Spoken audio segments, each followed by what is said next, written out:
What's going on, guys? This is Rob. If you guys enjoy my content, make sure you hit the subscribe button and make sure you hit that little bell so you never miss out on my sexy voice. Alright, so continuing our videos on the X-Men chronology, which we need to get back on track with this. Remember, all this stuff comes after House of M, and this is kind of cool, because this is basically like the return of Apocalypse after the events of House of M. Now, Apocalypse has always been a really interesting villain. He's one of these characters that nobody ever really knows how to write, and the reason why is because from the time he was introduced, and over the years, especially in the 90s, and like the X-Factor stories with the original team, and the X-Factor stories with the second team, the government-sanctioned team, Apocalypse was always one of these villains where it's like, if he chose to, he could eradicate the X-Men. He could just destroy them in their entirety. He's just that powerful. And so the question became, what do you do with a villain like that? Now, in truth, all that goes back to X-Factor issue number 4 or 5, when he made his first appearance by Louise Simonson and Walter Simonson. And he always used Horsemen. And that was kind of the caveat that Marvel would introduce, but it was always kind of a skewed eye. Like, okay, Apocalypse sends out his Horsemen, the X-Men or the X-Factor defeat the Horsemen. So why doesn't Apocalypse step in instead of just leaving? Apocalypse just kind of takes off. And the way that Marvel worked to basically explain this was essentially say that Apocalypse believes in a social Darwinism. Apocalypse makes efforts to conquer the world because in his mind, he believes that he's making people in the world stronger. And so if he has Horsemen and if he sends those Horsemen out and the X-Men defeat the Horsemen, the X-Men have proven themselves worthy for the time and Apocalypse just leaves. That's kind of how Marvel managed to work that whole thing in terms of providing an answer of why Apocalypse doesn't just destroy all the X-Men. Now, there have been times where Apocalypse has made moves and jumped into different schemes that are outside of determining whether or not the X-Men are worthy, and it's for a specific goal. And like, it's taken the power of multiple groups, the Avengers, the X-Men, the Fantastic Four, X-Factor, so on and so forth, to like get him to go away. But one thing to bear in mind is really, as far as I'm aware, when it comes to the character of Apocalypse, he's never truly been defeated. He's just kind of been staved off. It's kind of been like, okay, I don't feel like dealing with this anymore, and then he just leaves. But the cool thing about this is that after the events of House of M, because 98% of the mutant population lost its powers, Apocalypse just woke up. Now remember, Apocalypse slumbers, right? Like he goes through like these 1,000 or 2,000 year slumbers where he'll just kind of stay dormant for a while. And it's a way for Marvel to kind of write him out and then just bring him back, 5 years or 10 years down the line, whenever they want him to return. But he basically shows up here with this massive Sphinx that he's built, of course, modeled it after himself, alongside a character named Gazer. And Gazer was just one of these mutants out there that was pondering ending his life, more or less. And the result was that he was basically taken by Apocalypse and he's going to be transformed into a Horseman. Now, this is one thing to keep in mind. Whenever Apocalypse turns someone into a Horseman, he usually doesn't take individuals who lust for it. There are people out there who want to be a Horseman of Apocalypse, and he usually rejects them because what he wants is to basically grab a person who is deemed to basically be weak, whether they're weak in mind or spirit or they're weak physically. It's the idea that like he can push them and make them worthy by subjecting them to genetic modification, to brainwashing, and turning them into a Horseman. So it's kind of like, I'm making you someone worthy, and then in turn you'll go forward and do my bidding. But at this point, we switch over to the Horsemen of Pestilence. Now, of course, the whole role of Pestilence is to basically spread illnesses across the world. Now, depending on what era we're talking about, this can be done in different ways. Whenever Apocalypse chooses a person to become a Horseman, he usually selects an individual whose powers will complement whatever role they're going to be playing. And so historically speaking, when a person became Pestilence, it was usually a mutant, sometimes a human, but usually a mutant that had the ability to basically kill things with, they had like a death touch of sorts, or the ability to like spread disease or to make a person sick or something along those lines. That was the original Pestilence. In this instance, with the mutant population being so low, to be quite frank, the pickings are slim. That's really all it is. And it's kind of cool because in this instance, Pestilence is actually going to like various places around the world and grabbing all these different diseases, the bubonic plague and smallpox and things like that, just rallying all these illnesses that humanity would normally have a kind of cure for, and then in turn, destroy the various cures that exist for those illnesses. So it's essentially having all these illnesses in his possession and no way to stop it. Now, at this point, we jump back to Gazer. And again, this is the nature of becoming a Horseman. For the most part, most Horsemen are already like tried and proven in the sense that like they've been forged in the fires of combat, or they know how to fight, or whatever the case may be. But this goes all the way back to the original X-Factor story. The idea was that when Apocalypse first made the Horsemen, there was no real leadership among the Horsemen. It was just 4 Horsemen. And so what he did is he had them all fight each other, and whoever won would be the leader. And it turned out to be Angel, or I guess Archangel, who was the Horseman Death, who became the leader of the Horsemen. The result is that in this instance, and because Apocalypse is basically in a rush, it's let's test these guys, let's see what they're worth. We're gonna put their metal to the test, essentially to see if one of them is gonna become a horseman, and whoever wins, they're the one who will become the Horseman War. Of course, Ozymandias steps in and takes out one of the other guys and spares Gazer. Now, Ozymandias is of course the chronicler of Apocalypse. The only real role he serves is to essentially write down the whole life and times of Apocalypse. And so the result is that Ozymandias has really kind of become this scheming guy. Now, a lot of that goes into the origin of Ozymandias, which you're welcome to watch the video down in the description, which will give you the origin on his whole character. Suffice it to say, he was unwillingly forced into his position. And the result is that he's really been working over the millennia to try to find a way to like destroy Apocalypse and free himself from his imprisonment and possibly even replace Apocalypse. And so that's the whole basis behind his idea. The issue with this is that for Apocalypse himself, he has to find a new horseman, or at least find, the third horseman that he's looking for. And so what we end up doing is switching over to Sunfire. Now, this picks up out of an existing story that there really was no reason for us to cover, but it was basically an idea where Sunfire was, had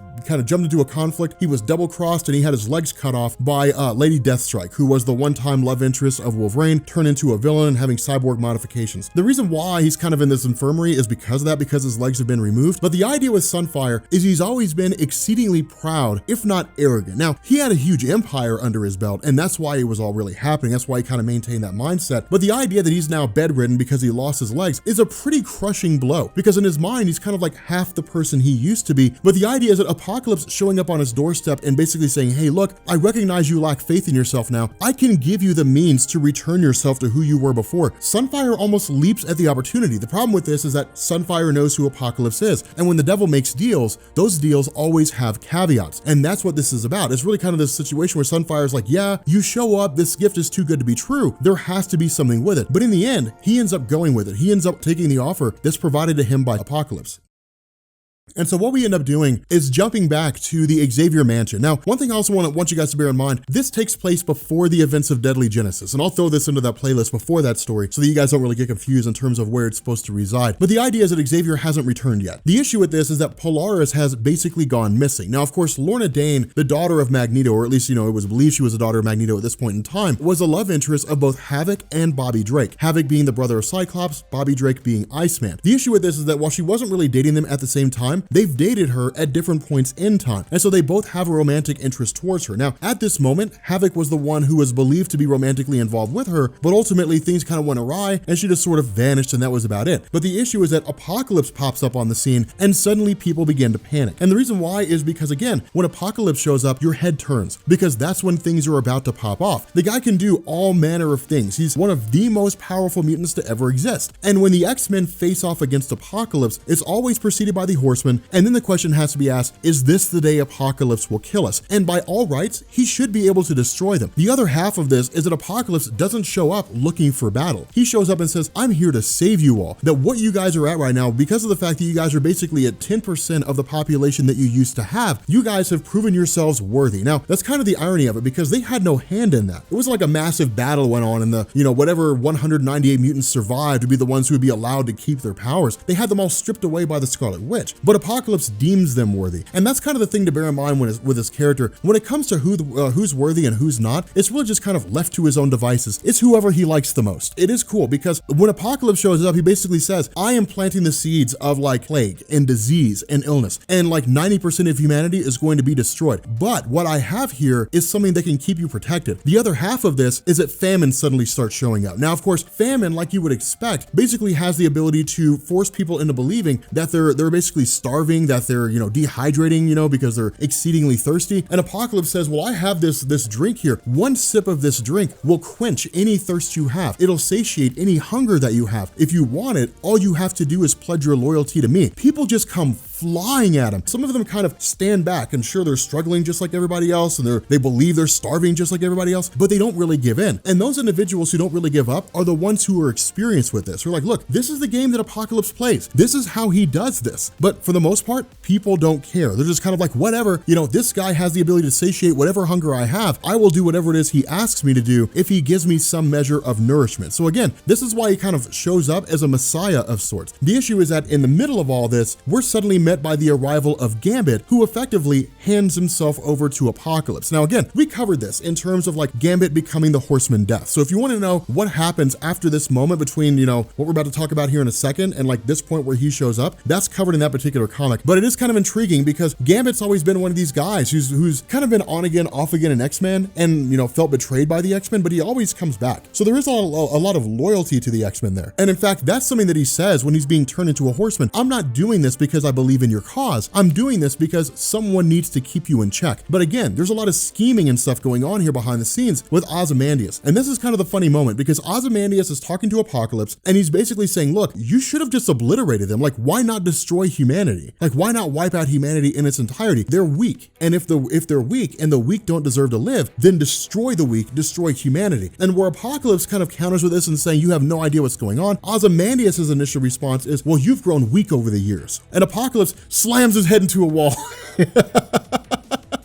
And that's what I love so much about that, because he's like, I've had enough of your trash talk, man. Like, and that's what's so ironic is Apocalypse could just kill him. Apocalypse's belief system of social Darwinism, survival of the fittest, only the strongest deserve to survive. It is both the platform by which he makes his case and his own prison. Well, only the strong deserve to survive. And a person who's strong enough to kill me must be exceedingly strong. If I'm destroyed by this person, then that person deserves to destroy me. I deserve to die. Whereas he looks at this circumstance and it is, well, we can't destroy humanity because they have to prove themselves worthy. But life would be easier if humanity was obliterated off the face of the earth and all that was left is mutants. But again, with this whole idea of scheming, sneaking behind the scenes, all this cloak and dagger stuff, initially Ozymandias tries to strike a deal with War, simply showing up to Gazer and saying, look, man, I saved your life when you were Gazer so that you could become the Horseman you are now. I told you a debt would be owed. I'm asking you this favor. I need you to help me destroy Apocalypse. And initially, Gazer doesn't really offer an answer. War doesn't really tell him what direction he's going to go in. He just kind of shuffles around a bit. Now, this is something else I also want you guys to notice too. When it comes to characters in Marvel Comics, take like Franklin Richards, for example, exceedingly powerful. As powerful as they always are, Marvel always builds in caveats, or at least they try to. In this instance, there is a way to basically shut down the powers of Apocalypse. You have this guy named Pulse, who seemingly has the ability to do that. You know, Pulse has this ability to kind of take down Apocalypse's powers, even if it's only temporary, even if it's only for a short amount of time. The issue is that a being of that caliber, a being of that power, almost seems beyond Pulse's ability to basically take down on his own. And so, of course, he'll play the role and he'll do whatever it is that he needs to do. But it is kind of cool because it's like you trying to bench press 500 pounds, having never lifted weights before. And so ultimately, we basically pick up with the idea that Sunfire is Famine, having made his arrival and, you know, forcing everybody to believe they're starving and so on and so forth. He'd basically been captured by the X-Men. And what this did is it allowed the X-Men to hold him in stasis and then in turn decide how they were going to revert him back to being Sunfire. Because bear in mind, when a person becomes a Horseman, there are modifications, genetic modifications that are made to them. Sometimes they're given new powers and their old powers are wiped away. Sometimes their old powers are enhanced. Sometimes they have no powers and they're given powers. But when it comes to like believing that they're Horseman Death or they're Horseman War or Famine or Pestilence, they're brainwashed into believing that. For the most part, it usually works depending on the character, but Marvel always builds that in as like a way to bring them back. When Wolverine became a Horseman of Apocalypse, it took like, I think it was Jubilee or Kitty Pryde. I could never remember which one, but it was one of the two who basically showed up and said, look, like you have to come back. Like you have to be one of us. Remember who you are. And then he regained his mind and that was really about it. But of course, Ozymandias shows up, basically sneaks into the X-Men mansion. You end up having War, who runs through Apocalypse, spills the beans about the traitorous nature of Ozymandias. And so Ozymandias says, look, I want to take down Apocalypse just as bad as you guys do. Our motivations for why we want to take him down are different, but we both want to take him down. He leads them inside the Sphinx through a secret passage. And when they arrive, Apocalypse is basically ready for them all. And that's what's so ironic. This moment right here, this moment when like Havoc shows up and Rogue shows up, should have been the destruction of these guys. Apocalypse should have just been like, nope, and then just wipes them all away, you know, and just obliterates them in their entirety, which he could. But instead, he's just like, I am not alone. Here are those who follow me as well as my horsemen. And it's just kind of like, okay, I mean, I guess that works. But then you also have him revealing the newest Horseman of Gambit, the Horseman Death. And I'm going to say right now, he looks so amazing as the Horseman Death. I love how he's got the whole like, you know, like early 2000s goth, like I'm so misunderstood by the world, you know, the whole emo look. But initially Rogue tries to bring him back. And again, you know, the kind of inner turmoil that you deal with when it comes to these various individuals who end up being turned into Horsemen, Rogue tries to bring him back by sort of building on that connection the two of them have shared over the years, the fact that they've been in love. It doesn't really work, not initially anyway, at least it doesn't seem like it. Instead, he just kind of continues this campaign to take on these various X-Men. Now, of course, this leads to the destruction of the Cure, which of course forces Apocalypse to kind of scrap the plans as they exist now and modify them a little bit. Apocalypse says, okay, fine, look, it's time to go. We got to get out of here. Like we'll go modify our plans. We'll worry about the X-Men later. For right now, we need to go focus on bigger things, on better things. And so what ends up happening is Apocalypse alongside his Horsemen shows up at the United Nations and essentially makes this giant declaration to all of humanity. He basically says, look, here's what's going to happen. Only 10% of the mutant population is left. And so humanity will cull its population by 90%, meaning they'll eradicate 90% of their own population. You guys will be on an even keel. But it's kind of cool because he backs them into a corner. He says, right now, my Horseman pestilence has all these illnesses and diseases that are out there, and we'll unleash them across the world. Either you can sacrifice 90% of humanity, or I will wipe out 100% of humanity. The choice is yours, and you have a week to decide what you want to come up with. Now, this is kind of cool because logic would dictate you would wipe out 90% of humanity. Like you would say, okay, fine, we got to wipe out 90% and maintain the last 10%. It's utilitarianism. The needs of the many outweigh the needs of the few. But when you're dealing with numbers that are almost that small, when there's a 10% difference between the many and the few, is there really a difference at all? Percentages make huge differences when it comes to like numbers and things like that. So it is kind of funny when you look at it from that perspective. But the fact remains here that what ends up happening is we end up switching over to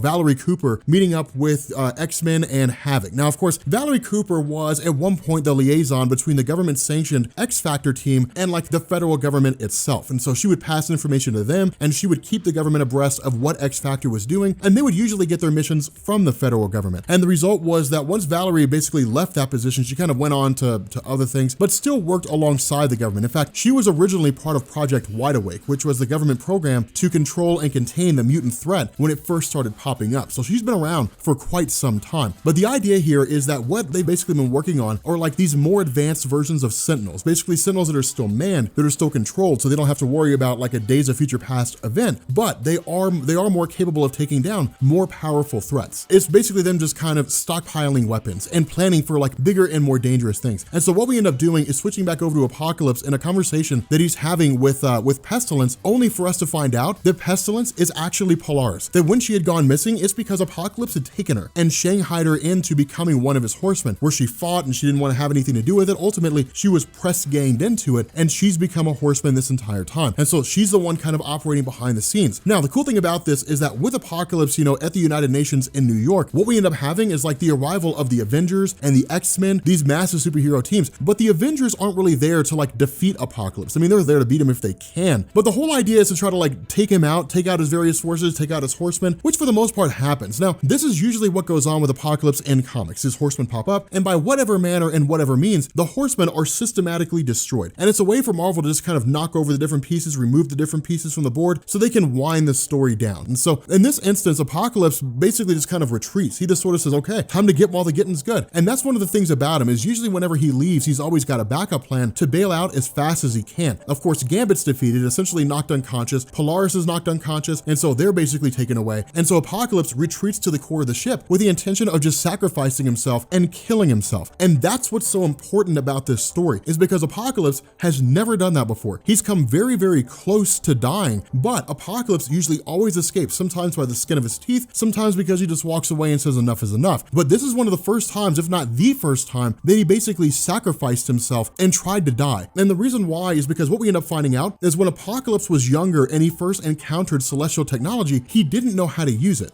Now, largely that was all due to the fact that he was living in ancient Egypt. And so, I mean, if I went back there with a TV, he wouldn't know how to use it. But he was basically technology way beyond his ability to understand. Even right now in the Marvel Universe, for the most part, with the exception of like Reed Richards and maybe Tony Stark, celestial technology is way beyond anybody on Earth's ability to understand. It's, thousands, if not hundreds of thousands of years into the future in terms of how advanced it is and what it is that people can do with it. But what Apocalypse is given is basically all the information on how to access this technology and how to use this technology. So for those of you guys who are familiar with the Cable and Deadpool story, where we basically get the origin where like Cable jumps back in time and he basically fights Apocalypse, and then Apocalypse merges with celestial technology and then becomes uber powerful. This takes place right between that particular story. This one right here takes place between that Cable and Deadpool story, before that story happens. But when Apocalypse is basically, met with the arrival of the Celestials, they basically say, we'll teach you, like we'll give you all the information you need. You know, we'll send it to you, like we'll beam it into your brain and you'll know exactly how to use all of our technology, but there will be future payments. Now, this is where things are ambiguous because we're not told what those future payments are, but because of the fact that this was all part of X-Men Reload, which again was Marvel's way of basically getting rid of all these older characters or shuffling them around or taking them off the board or whatever the case may be, it was a way for Marvel to essentially remove Apocalypse, who had just kind of been a lingering villain for a couple decades who just floated around from time to time. In all honesty, Marvel didn't really need to do that. It's not like Apocalypse showed up all the time. You know, he'd show up whenever. So I mean, if we didn't see him again for 20 years, fans would have been like, yeah, he was probably just sleeping, you know, whatever. And they would have just written it off that way. But Marvel decided to kind of take this story to basically remove him from the equation. And as far as I'm aware, the original intention was to actually kill him off so that we would never see him again, which of course didn't happen because he comes back later on. But with that being said, guys, we're going to bring this video to an end. If you are new here to Comics Explained, make sure you guys hit the sub button to become part of the Rob Corps. If you guys enjoy this video, make sure you drop a like. I also do remember a lot of you guys really wanted to see the follow-up with that Nimrod story where Nimrod comes back after the events of William Stryker waging war on the New Mutants. We can cover that if you guys are really interested in seeing that. Again, at this point, it's just kind of whatever it is that people are interested in that takes place before the Endangered Species event. We're kind of covering all the stuff that people might find interesting between those things. So anyway, guys, we're going to bring this to an end and I will catch you all later.